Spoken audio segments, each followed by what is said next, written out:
नमस्कार दोस्तों, आप सबका एक बार फिर से मेरे YouTube चैनल कथा दुनिया की में स्वागत है। हमारी वैदिक संस्कृति अनेक विविधताओं से समृद्ध और संपन्न है। पूरे वर्ष में आने वाले व्रत और त्योहार के पीछे न केवल धार्मिक मान्यताएं होती हैं, बल्कि वैज्ञानिक तथ्य भी होता है। ऐसा ही एक मास आता है कार्तिक मास। यह सभी मासों में अत्यंत ही विशेष मास है। इस मास में सबसे ज़्यादा त्योहार और पर्व आते हैं। उन सब में सबसे महत्वपूर्ण पर्व है दीपावली, जो कि मुख्य रूप से 3 दिनों तक मनाया जाता है। इसका प्रारंभ होता है कार्तिक मास के कृष्ण पक्ष के त्रयोदशी से।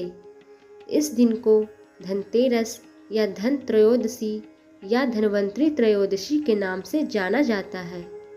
सामान्य रूप से इस दिन लोग भगवान धन्वंतरी, देवी लक्ष्मी, कुबेर और यमराज की पूजा करते हैं।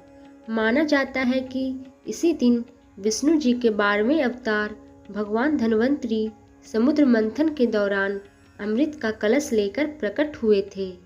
ये आयुर्वेद विज्ञान के प्रवर्तक आचार्य रहे, जिन्होंने जीवों के स्वास्थ्य के लिए सर्वश्रेष्ठ ग्रंथ और विद्या प्रदान की।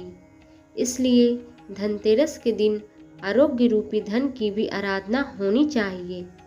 इस वर्ष धनतेरस का त्यौहार 29 अक्टूबर को मनाया जा रहा है। कई स्थानों पर धनतेरस के दिन कुछ विशेष वस्तुएं खरीदने की परंपरा है, जैसे झाड़ू, धनिया, सोना चांदी, तांबे पीतल आदि के बर्तन, पीले रंग के वस्त्र आदि। इस दिन लक्ष्मी जी की पूजा शाम में प्रदोष काल के समय किया जाता है। यह पूजा भगवान विष्णु और कुबेर की पूजा के बगैर अधूरी मानी जाती है। इस दिन संध्या के समय घर के मुख्य द्वार पर दक्षिण दिशा की ओर करके दीपक जलाया जाता है। मान्यता है कि ऐसा करने से घर के सदस्यों पर से अकाल मृत्यु का भय खत्म हो जाता है। इस संबंध में एक रोचक कथा है, जो कि इस प्रकार है। एक समय हंसराज नामक एक प्रतापी राजा अपने मित्रों, सैनिकों और अंगरक्षकों के साथ जंगल में शिकार खेलने गए। संजोग से राजा सबसे बिछुड़कर अकेले रह गए और भटकते हुए राजा हेमराज के राज्य में पहुंच गए। हेमराज ने थके हारे हंसराज का स्वागत किया। उसी रात हेमराज के यहाँ एक पुत्र का जन्म हुआ। इस अवसर पर हेमराज ने उत्सव में सम्मिलित होने के लिए हंसराज को कुछ दिनों के लिए अपने यहाँ रोक लिया। बच्चे के 6वें दिन पूजा के समय एक देवी प्रकट हुई और बोली, यह शिशु अपने विवाह के 4थे दिन मृत्यु को प्राप्त हो जाएगा। इस भविष्यवाणी से सारे राज्य में शोक छा गया। हेमराज और उसके परिजन यह सुनकर स्तब्ध रह गए। तब हंसराज ने उन्हें ढाढ़स दिया कि आप सब तनिक भी विचलित न हों। इस बालक की रक्षा मैं करूंगा। संसार की कोई भी शक्ति इसका कुछ भी नहीं बिगाड़ सकेगा। फिर हंसराज ने यमुना के किनारे एक भूमिगत किला बनवाकर उसी के अंदर राजकुमार के पालन पोषण की व्यवस्था कराई। साथ ही राजकुमार की प्राण रक्षा के लिए हंसराज ने अनेक तांत्रिक अनुष्ठान, यज्ञ, मंत्र जाप आदि भी करवाए। धीरे धीरे राजकुमार युवा हुआ। उसकी सुंदरता एवं तेजस्विता की चर्चा सर्वत्र फैल गई। फिर राजा हेमराज ने राजकुमार का विवाह भी करा दिया। विवाह के ठीक 4थे दिन अभी राज्य में मांगलिक समारोह ही चल रहा था कि यम के दूत राजकुमार के प्राण हरण करने के लिए आ पहुंचे। राजकुमार और राजकुमारी की छवि देखकर यमदूत भी विचलित हो उठे, किंतु राजकुमार के प्राण हरण का अप्रिय कार्य उन्हें करना ही पड़ा।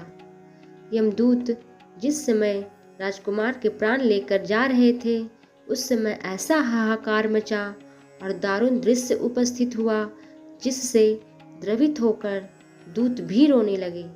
इस घटना के कुछ समय पश्चात एक दिन यमराज ने प्रसन्न मुद्रा में अपने दूतों से पूछा, दूतों, तुम सब अनंत काल से पृथ्वी के जीवों का प्राण हरण करते आ रहे हो।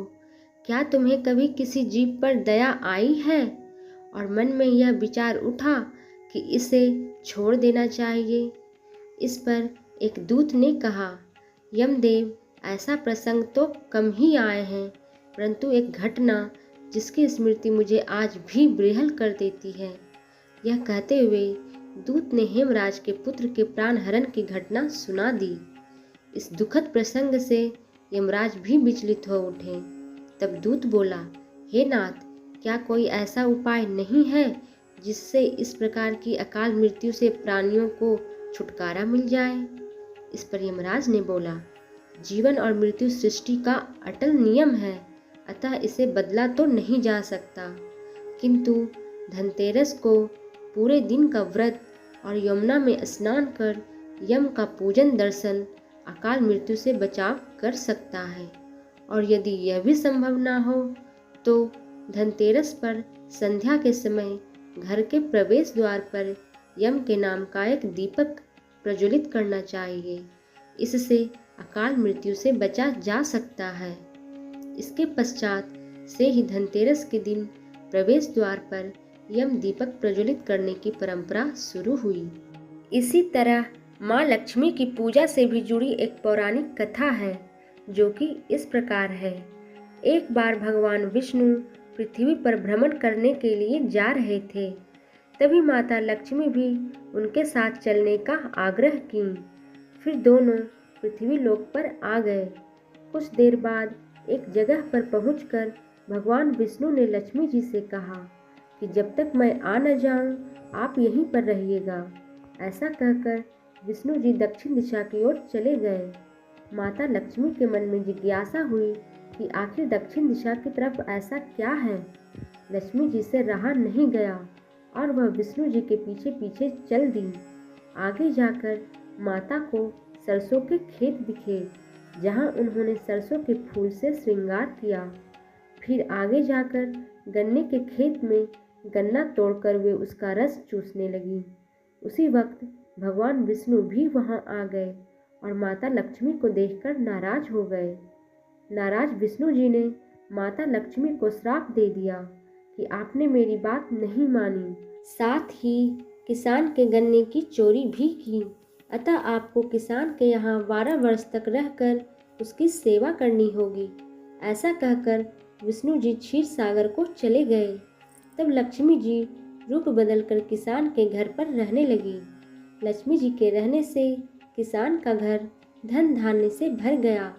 12 वर्ष बाद जब प्रभु वापस आए तो किसान ने उन्हें जाने से मना कर दिया।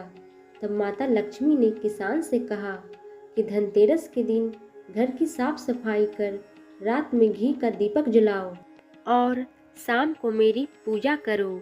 ऐसा करने पर मैं पूरे वर्ष भर के लिए तुम्हारे घर पर वास करूंगी। मान्यता है कि तब से ही धनतेरस के दिन धन की देवी माता लक्ष्मी की पूजा की शुरुआत हुई। तो यह थी धनतेरस के शुभ अवसर पर धनतेरस से जुड़ी कुछ महत्वपूर्ण जानकारी और साथ ही उनसे जुड़ी कुछ कथाएं। आशा करती हूँ आपको यह जानकारी अच्छी लगी हो, अतः आप मेरे चैनल को सब्सक्राइब, लाइक और शेयर जरूर करें। साथ ही बेल आइकन दबाना ना भूलें ताकि अगली वीडियो की नोटिफिकेशन आपको आसानी से मिल जाए। तब तक के लिए धन्यवाद।